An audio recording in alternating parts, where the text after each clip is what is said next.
What's up, little internet gremlins? Today I'm going to be giving my unwanted opinion on each and every one of these S&D Pavlov pistols. So the first one I'm going to be doing is the 1911.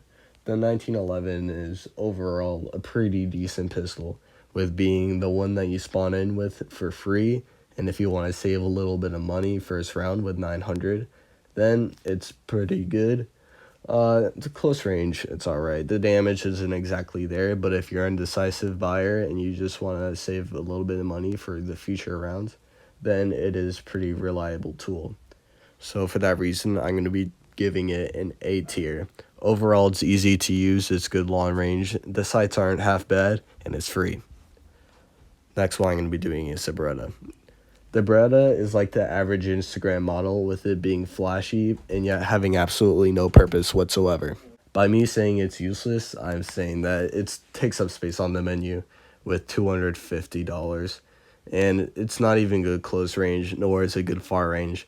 The damage is absolutely rock bottom, and the only reason why I wouldn't put it on an F is because it just feels good in your hands. That's all I have to say about it. That's the only positive thing about it, and that's the only reason why I'm not rating it an F tier.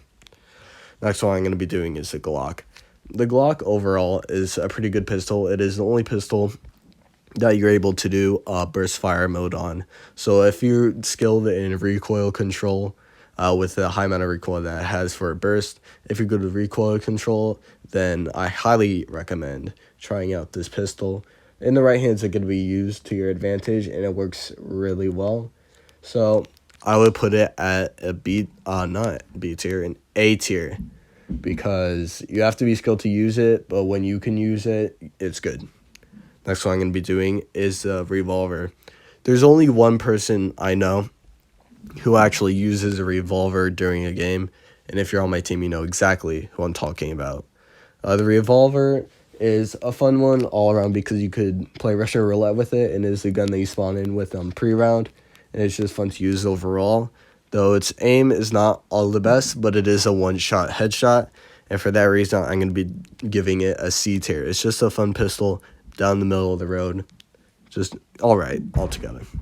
The next pistol I'm going to be doing is the 5.7. The 5.7 is the weird cousin that sits during Thanksgiving dinner, but once you start talking to him, you actually find out he's a pretty nice guy. The 5.7 is very similar to that in a way that has good statistics in terms of recoil, damage, and it even has 100% armor penetration with $20 damage per hit. Overall, it's pretty good. The only con to this pistol is that it has a $300 kill bonus, which is the lowest out of all the pistols. If it were better in that sense, then I would be 100% giving it an S tier or even an A tier, but I hardly ever see it being used during S&D, so for that reason, I'm going to be giving it a B tier. Next is going to be the Deagle. What is there not to say about the Deagle? The Deagle is an absolute gem in the Pavlov series.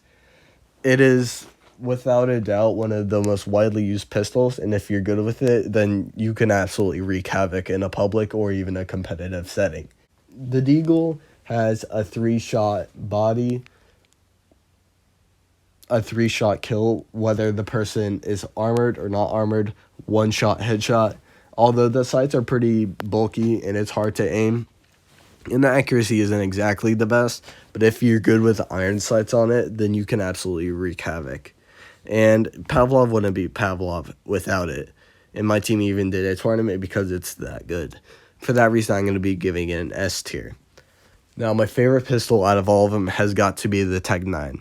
The Tech 9, although it is the most expensive, it is a 1-shot headshot if somebody's not armored, 2 shots if somebody has a helmet.